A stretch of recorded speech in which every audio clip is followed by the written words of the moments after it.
Today on Art Is, you will go back in time to experience a beautiful love story of a couple whose destiny would forever change world history. Nicholas and Alexandra, the last imperial family of Tsarist Russia, an exhibition which represents the unprecedented collaboration with the State Hermitage Museum of St. Petersburg, the State Archives of Russian Federation of Moscow, and Broughton International.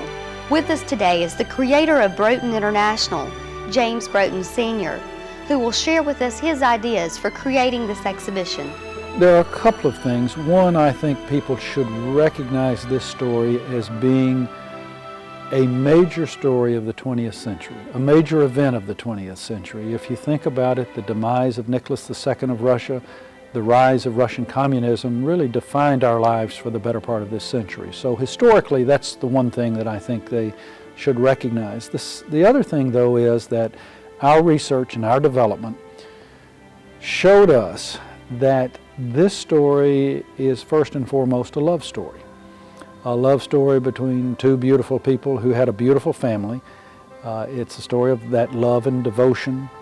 It's a story of upheaval and revolution, certainly, of intrigue and eventually great passion and disaster and catastrophe, particularly for this family. But through that all, there was this great family devotion that continued to come out in this, in our research, and that's what you will see in this exhibition. As the exhibition developed, we wanted to concentrate not on political ideology. We were not interested in really foreign policy, nor were we interested in domestic issues of Imperial Russia. Our mandate was to take two people and tell their personal story. The title of our exhibition therefore says it all. It is called Nicholas and Alexandra, the last imperial family of Tsarist Russia. So if you just take our title on face value, you see that we are getting rid of issues of World War I.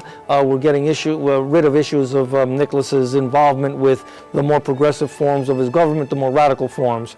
We bring the exhibition, moving ahead a little bit, to closure by incorporating materials from the archive, which now, with the fall of the Iron Curtain, are able to bring the story to closure.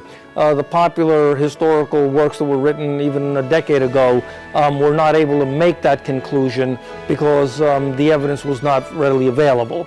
So as you go through our galleries, there are 14 of them. We begin in Gallery 1, and we call it the Royal Couple. And here we have the love affair of Nicholas and Alexandra. There are objects in our exhibition, wonderful love letter Alexandra writes to her husband. It's in English.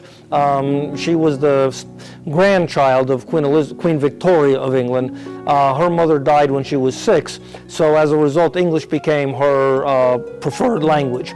And what we're looking at then is the loving couple, the royal couple in Gallery 1. We've got this great letter that says, "Nicky, darling, I love you," and you can read that with your own two eyes. So the gallery begins then with the two protagonists, Nicholas and Alexandra.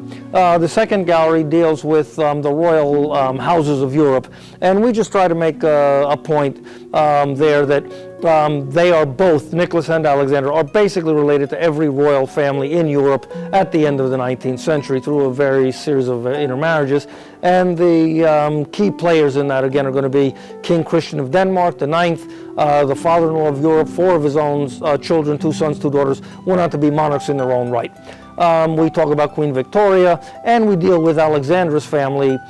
She was born into the German Principality of Hesse-Darmstadt. That sets the stage for where they are in the royal pecking order. Gallery 3 deals with the young Nicholas. Here we try to show a little bit about his life, what it was like. The documentation, because it's from Russia, is more heavily weighted in favor of Nicholas than it is in Alexandra. This gallery includes some rather spectacular watercolors that Nicholas did before 1893. An accomplished artist. I mean, the guy really had a lot of talent. He went on a tour through the Orient. We've got souvenirs that he bought.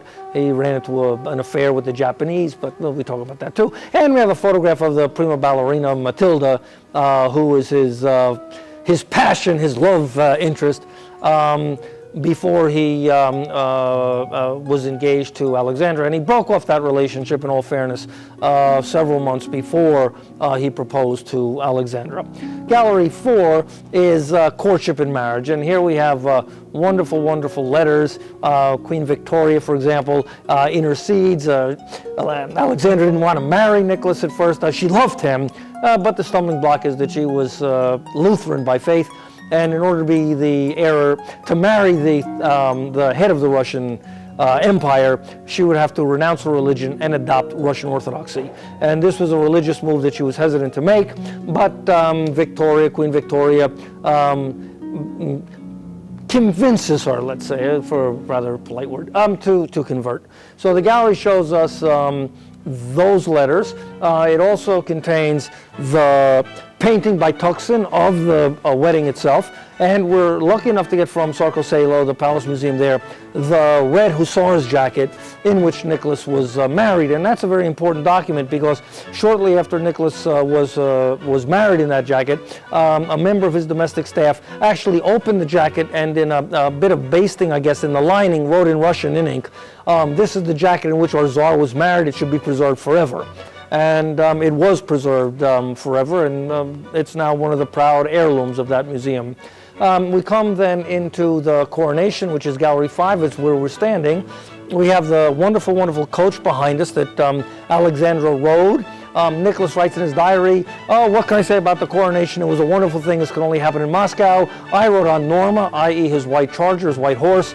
Mama was in the first carriage, and Alexandra, my wife, was in the second carriage. This is a carriage made for Catherine the Great, 1793, and thereafter was rolled out on state occasions. And it was last used for the coronation of Nicholas, Alexandra writing in it 1896. The room also has a panorama by a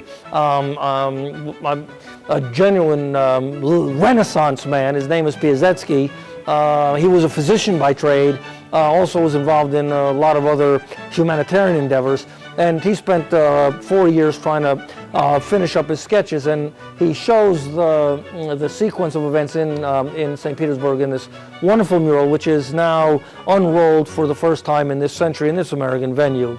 Experience the beautiful workmanship of Fabergé when we return on Art Is.